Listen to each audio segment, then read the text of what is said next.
और गुजरात दौरे पर प्रधानमंत्री नरेंद्र मोदी भावनगर में पीएम मोदी ने रोड शो किया। समुद्र से समृद्धि विषय पर आयोजित प्रदर्शनी का अवलोकन किया। संबोधित कर रखे हैं पीएम मोदी, आपको सुनवा देते हैं क्या कुछ कह रहे हैं।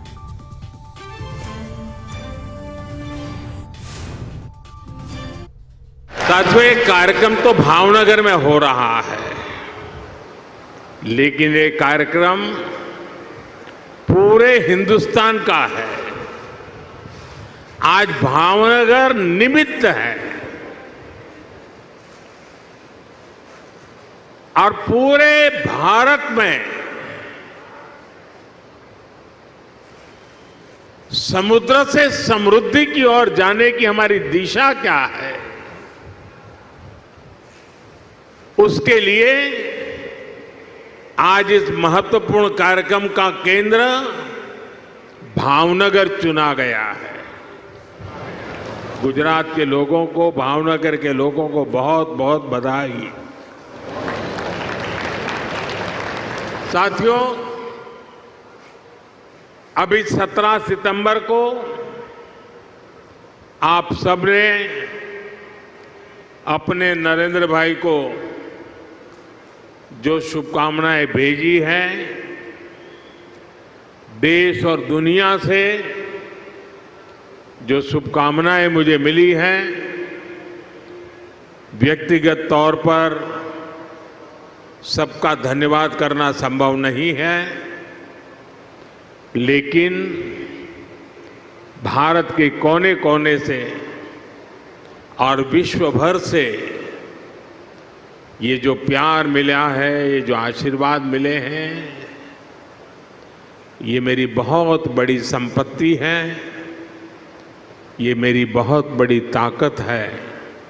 और इसलिए सार्वजनिक रूप से मैं आज देश और दुनिया के सभी महानुभावों का हृदय से आभार व्यक्त करता हूँ। यहाँ एक बेटी कोई चित्र बना करके ले आई है, वहाँ एक बेटा लेकर के आया है। जरा इसको कलेक्ट कर लीजिए भाई। इन बच्चों को मेरा बहुत बहुत आशीर्वाद। Thank you. जो लोग लाए हैं, मैं आपके प्यार के लिए मैं आपका आभारी हूँ। आपने इतनी मेहनत की, धन्यवाद जी, धन्यवाद बेटा। थैंक यू दोस्त। साथियों, विश्वकर्मा जयंती से लेकर गांधी जयंती तक, यानी 17 सितंबर से 2 अक्टूबर तक पूरे देश में लाखों लोग सेवा पखवाड़ा मना रहे हैं। मुझे बताया गया है कि गुजरात में भी अभी तो 15 दिन का सेवा पखवाड़ा है, लेकिन पिछले 2-3 दिनों में सेवा पखवाड़े के दौरान बहुत से कार्य हुए। सैकड़ों जगह पर ब्लड डोनेशन कैंप लगे और इनमें 1 लाख लोग अब तक ब्लड डोनेट कर चुके हैं। ये सिर्फ मुझे जो गुजरात की जानकारी मिली वो बता रहा हूं मैं।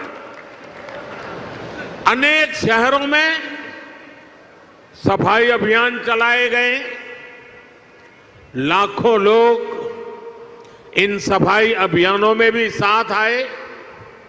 राज्य में 30,000 से ज्यादा जगहों पर, यह आंकड़ा बहुत बड़ा है, हेल्थ कैंप लगाए हैं, जहां लोगों को जांच और उपचार की मदद की जा रही है। खास करके महिलाओं के स्वास्थ्य को केंद्र में रखा गया है। देश भर में सेवा कार्यों से जुड़े हर किसी का मैं अभिनंदन करता हूं, उनका आभार व्यक्त करता हूं। साथियों, आज इस आयोजन में मैं सबसे पहले कृष्ण कुमार सिंह जी का पुण्य स्मरण करता हूं। सरदार साहब के मिशन से जुड़ते हुए उन्होंने भारत की एकता के लिए बहुत बड़ा योगदान दिया। आज ऐसे ही महान देशभक्तों की प्रेरणा से हम भारत की एकता को मजबूत कर रहे हैं। एक भारत श्रेष्ठ भारत की भावना को मजबूत कर रहे हैं। साथियों, आज मैं ऐसे समय में भावनगर आया हूं जब नवरात्र का पावन पर्व शुरू होने वाला है।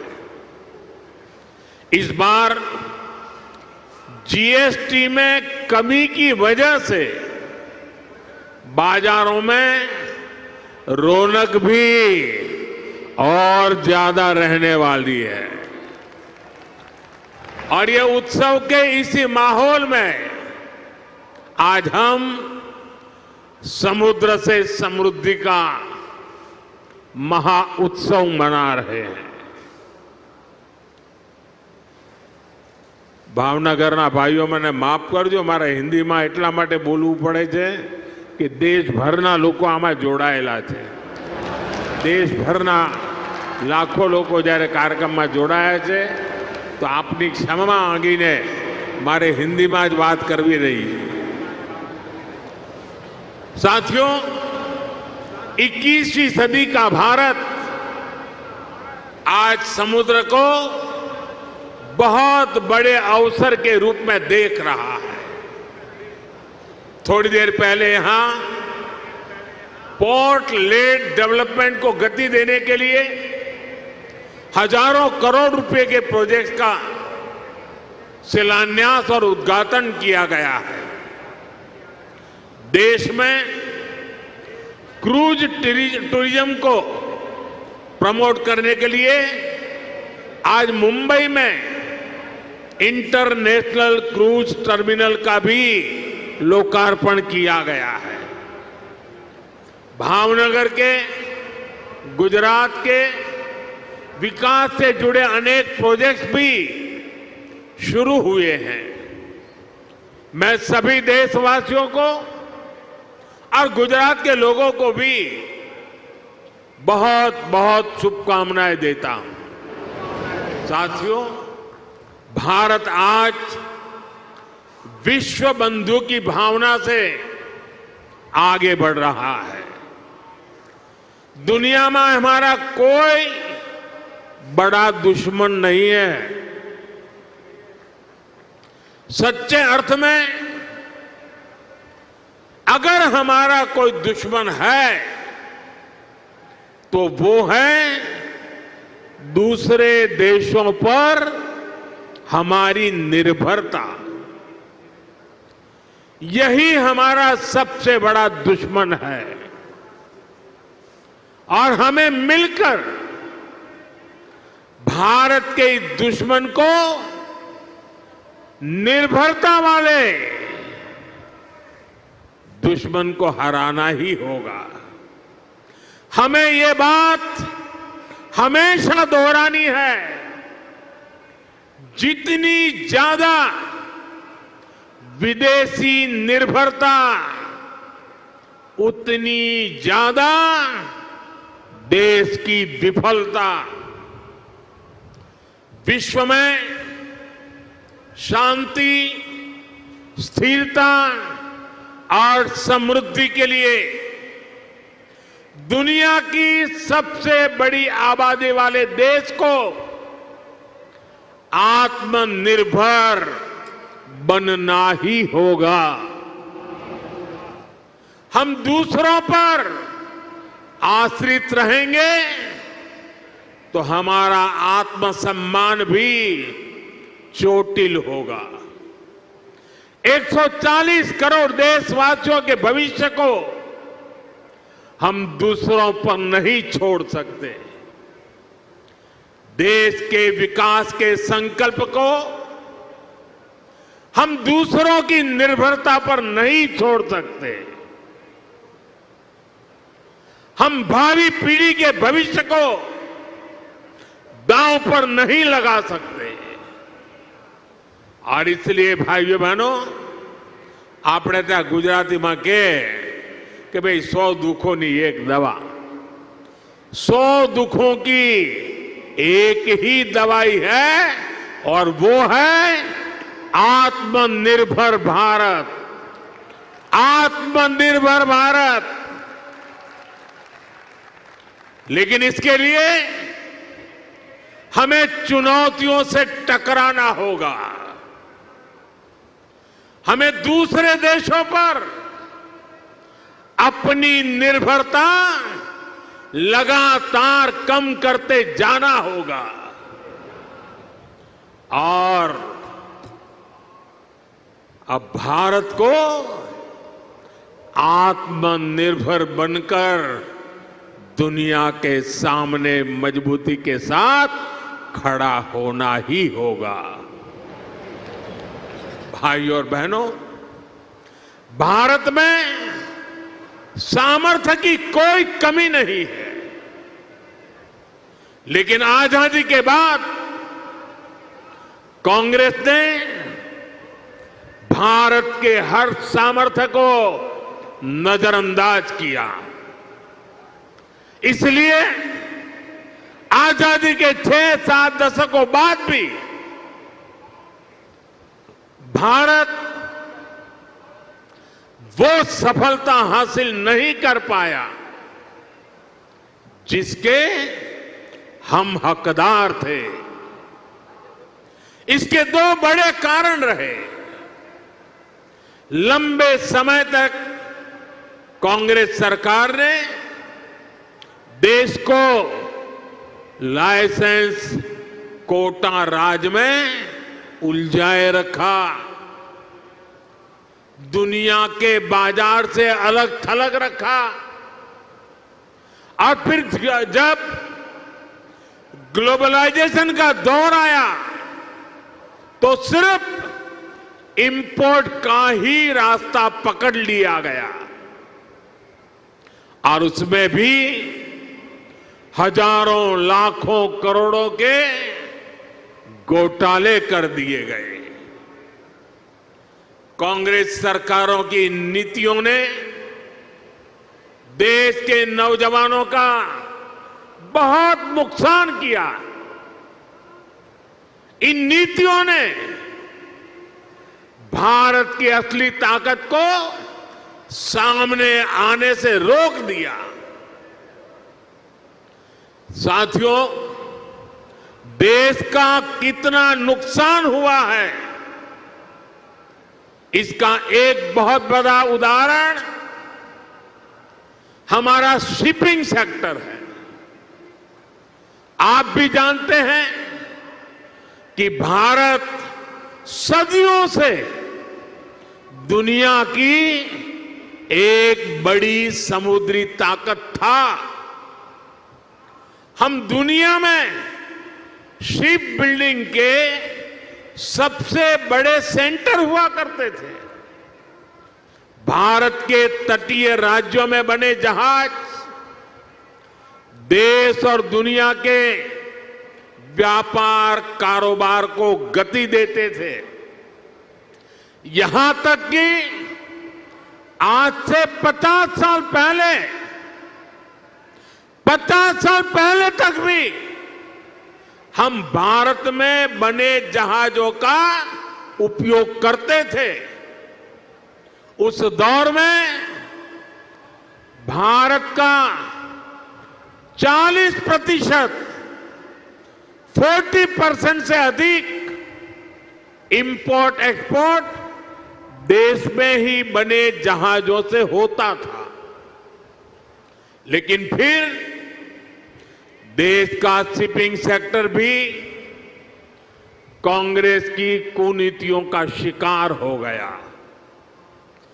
कांग्रेस ने भारत में जहाज निर्माण पर जोर देने के बजाय विदेशी जहाजों को किराया भाड़ा देना बेहतर समझा।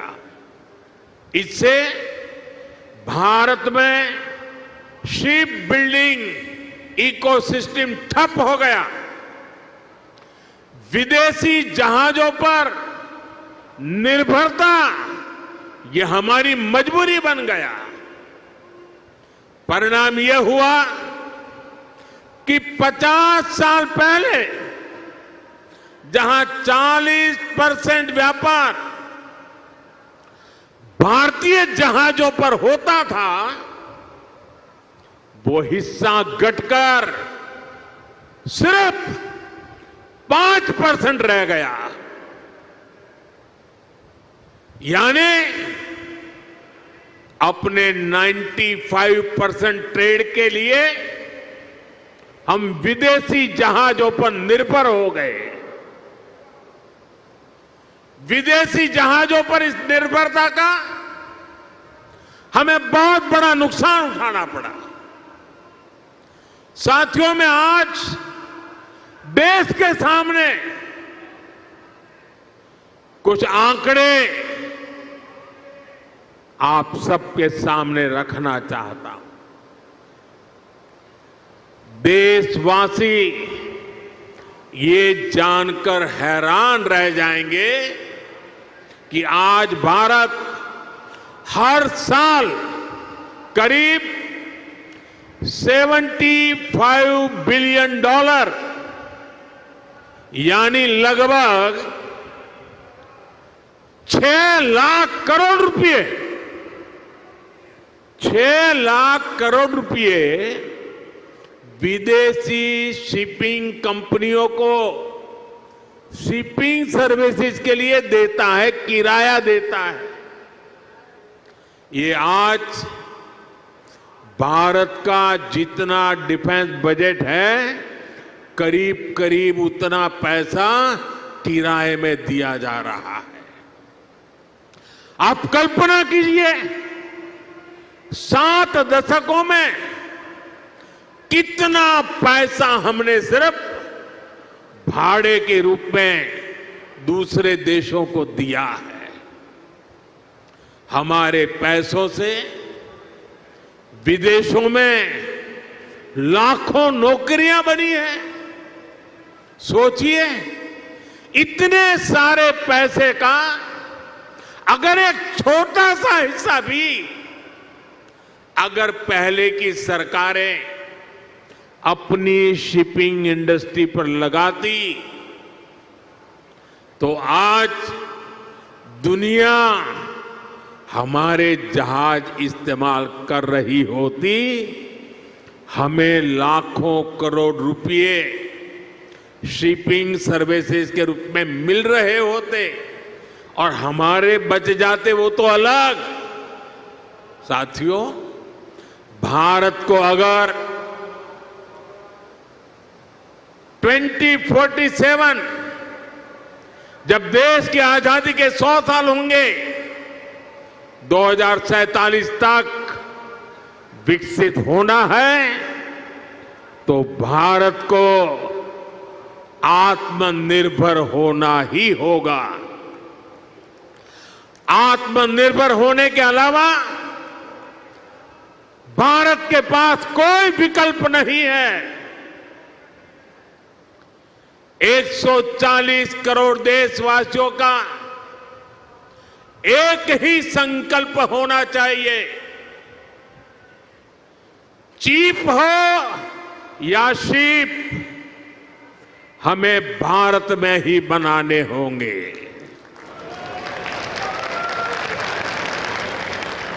इसी सोच के साथ आज भारत का मैरीटाइम सेक्टर भी नेक्स्ट जनरेशन रिफॉर्म्स करने जा रहा है।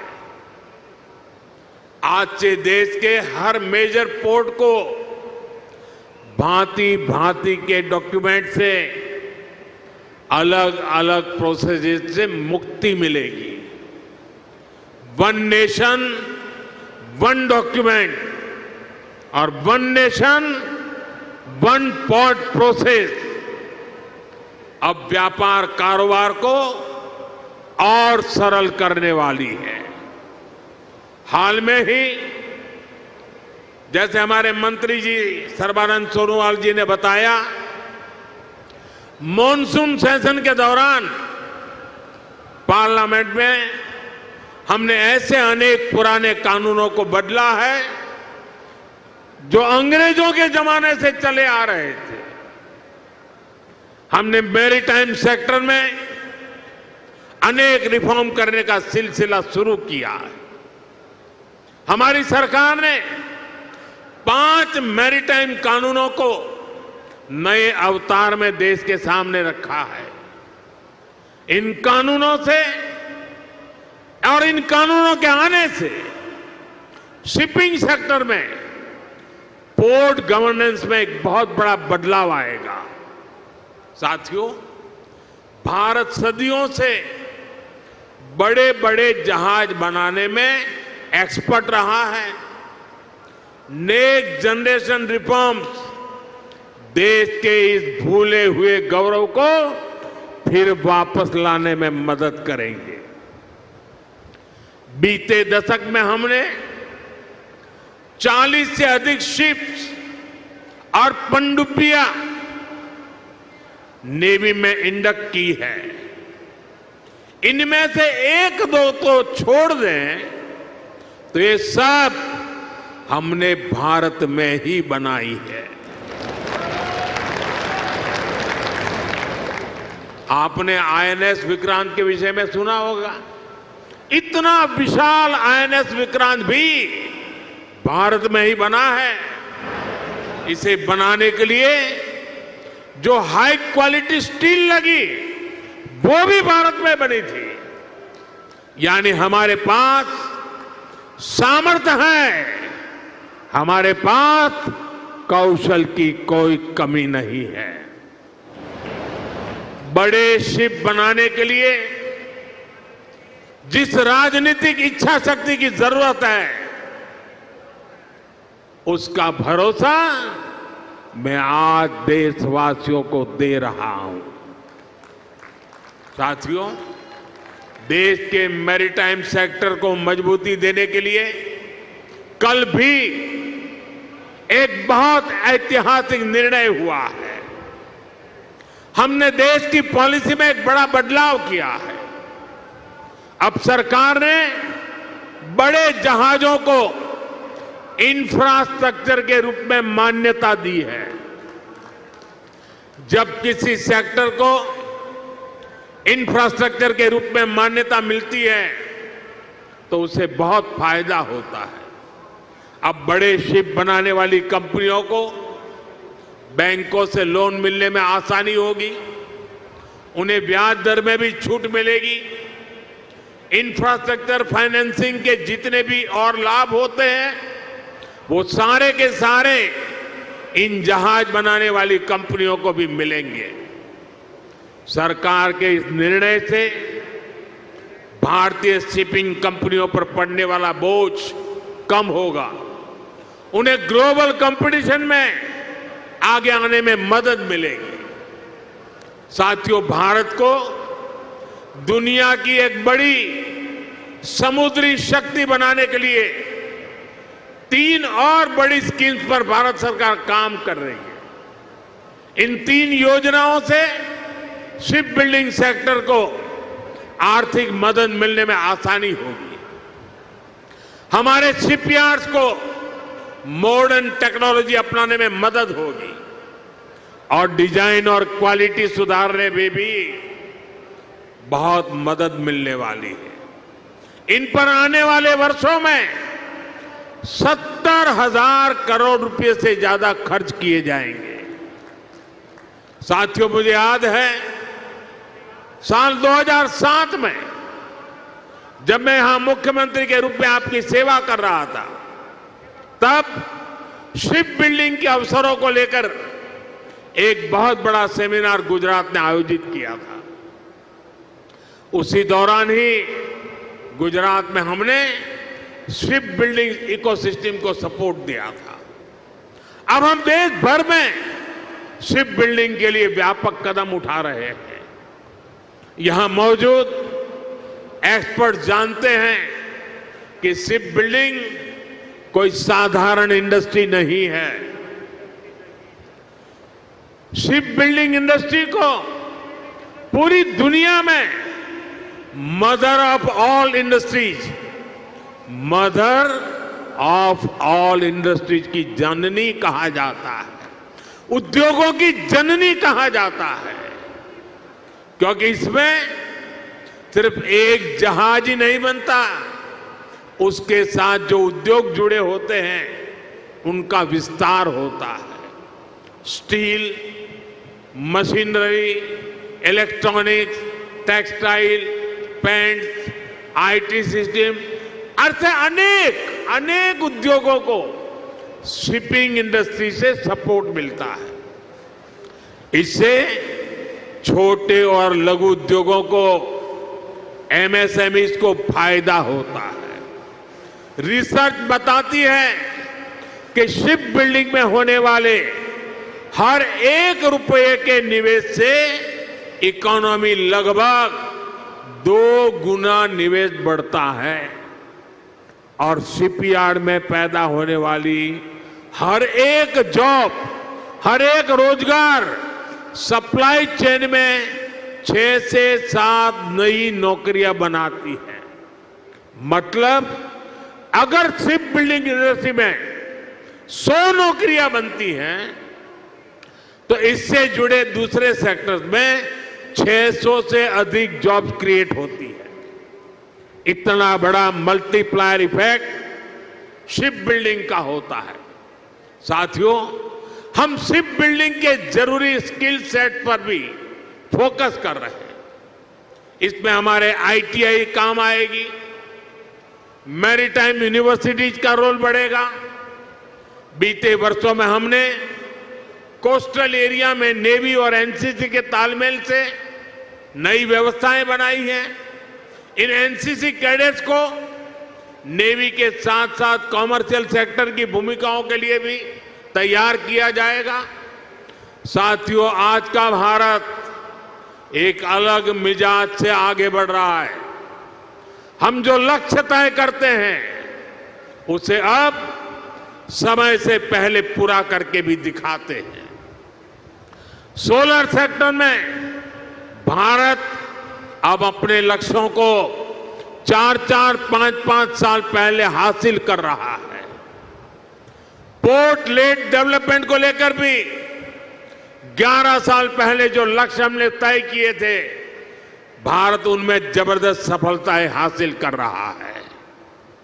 हम देश में बड़े बड़े जहाजों के लिए बड़े पोर्ट बना रहे हैं। सागर माला जैसी स्कीम से पोर्ट्स की कनेक्टिविटी को बढ़ा रहे हैं। साथियों, बीते 11 साल में भारत ने अपनी पोर्ट कैपेसिटी 2 गुनी कर ली है। 2014 से पहले भारत में शिप टर्न अराउंड टाइम औसतन 2 दिन होता था। अब आज भारत में शिप टर्न अराउंड टाइम 1 दिन से भी कम हो गया है। हम देश में नए और बड़े पोर्ट्स का निर्माण भी कर रहे हैं। हाल में ही केरला में देश का पहला deep water container transshipment port शुरू किया है। 75,000 करोड़ से ज्यादा की लागत से महाराष्ट्र में वाढवण पोर्ट बन रहा है। ये दुनिया के टॉप 10 पोर्ट्स में से एक होगा। साथियों, आज समुद्री रास्ते से होने वाले ट्रेड में भारत का हिस्सा सिर्फ 10% है। हमें इसे और बढ़ाना है। हम 2047 तक दुनिया के समुद्री व्यापार में अपनी हिस्सेदारी को लगभग 3 गुना तक बढ़ाना चाहते हैं और ये हम करके दिखाएंगे। साथियों, जैसे जैसे हमारा समुद्री व्यापार बढ़ रहा है तो हमारे समुद्री नाविकों यानी सी फेरर्स की संख्या भी बढ़ रही है। ये वो मेहनती प्रोफेशनल्स हैं जो समंदर में जहाज चलाते हैं, इंजन और मशीनरी संभालते हैं, लोडिंग अनलोडिंग का काम देखते हैं। एक दशक पहले हमारे यहां सी फेरर्स से 1.25 लाख से भी कम थे, लेकिन आज इनकी संख्या 3 लाख के पार पहुंच चुकी है। आज भारत दुनिया के टॉप 3 देशों में आ गया है जो सबसे ज्यादा सी फेरर दुनिया को उपलब्ध कराता है, और इससे भारत के नौजवानों को रोजगार के अवसर बढ़ते हैं। यानी भारत की बढ़ती शिप इंडस्ट्री दुनिया की ताकत भी बढ़ा रही है। साथियों, भारत की एक समृद्ध समुद्री विरासत है। हमारे मछुआरे, हमारे प्राचीन पोर्ट सिटी इस धरोहर के प्रतीक है। हमारा ये भावनगर, ये सौराष्ट्र इसका एक बहुत बड़ा उदाहरण है। इस विरासत को हमें भविष्य की पीढ़ी तक पहुंचाना है, दुनिया को हमारा सामर्थ्य दिखाना है, और इसलिए लोथल में हम एक शानदार मैरीटाइम म्यूजियम बना रहे हैं, और ये भी दुनिया का सबसे बड़ा मैरीटाइम म्यूजियम बनेगा। स्टैच्यू ऑफ यूनिटी की तरह भी ये भारत की नई पहचान बनेगा। थोड़ी देर बाद मैं आज वहां भी जा रहा हूं। साथियों, भारत के समुद्री तट भारत की समृद्धि के प्रवेश द्वार बनेंगे, और मैं बड़े गर्व के साथ, और मैं दूर तक का देख सकता हूं कि भारत के समुद्री तट भारत की समृद्धि के प्रवेश द्वार बनने वाले हैं। मुझे खुशी है कि गुजरात की एक कोस्टलाइन भी एक बार फिर यहां के लिए वरदान बन रही है। आज ये पूरा क्षेत्र देश को पोर्ट लेड डेवलपमेंट का नया रास्ता दिखा रहा है। आज देश में समंदर के रास्ते जितना कार्गो आता है, उसका 40% गुजरात के पोर्ट्स हैंडल करते हैं। अब इन पोर्ट्स को डेडिकेटेड फ्रेट कॉरिडोर का भी फायदा मिलने वाला है। इससे देश के दूसरे हिस्सों तक तेजी से सामान पहुंचाना आसान होगा। इससे पोर्ट्स की एफिशिएंसी भी और अधिक बढ़ेगी। साथियों, यहां शिप ब्रेकिंग का भी एक बड़ा इकोसिस्टम बन रहा है। अलंका शिप ब्रेकिंग यार्ड इसका शानदार उदाहरण है। इससे भी यहां बड़ी संख्या में नौजवानों को रोजगार मिल रहा है। साथियों, विकसित भारत के लिए हमें हर क्षेत्र में, हर सेक्टर में तेजी से काम करना है, और हम सब जानते हैं कि विकसित भारत का रास्ता आत्मनिर्भर भारत से होकर जाता है। इसलिए हमें याद रखना है, हम जो भी खरीदें वो स्वदेशी हो, हम जो भी बेचें वो स्वदेशी हो। मैं सभी दुकानदार साथियों से कहूंगा, आप अपनी दुकानों पर एक पोस्टर लगाएं जिसमें लिखा हो, गर्व से कहो ये स्वदेशी है। हमारा ये प्रयास हमारे हर उत्सव को तो भारत की समृद्धि का महोत्सव बना देगा। इसी भावना के साथ आप सभी को नवरात्रि की एक बार फिर से शुभकामनाएं देता हूं। एक छोटा बालक चित्र बना करके लाया है, कब से खड़ा है, उसके हाथ दुखते होंगे। कोई जरा इसको कलेक्ट करे, छोटा सा बालक है। शाबाश बेटे।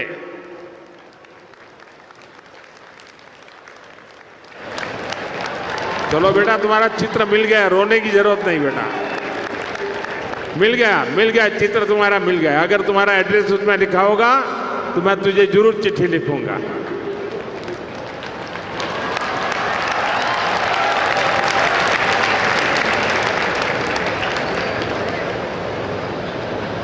साथियों, ये छोटे छोटे बच्चों का प्यार, इससे बड़ी जीवन की पूंजी क्या हो सकती है।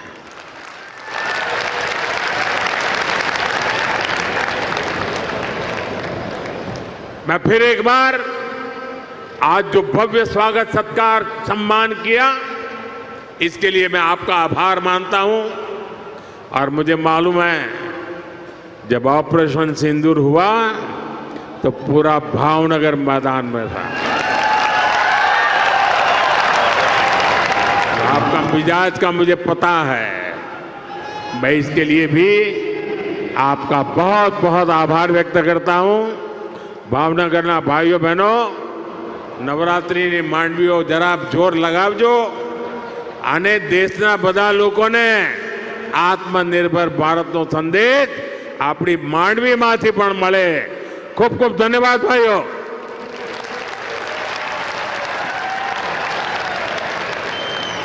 माननीय प्रधानमंत्री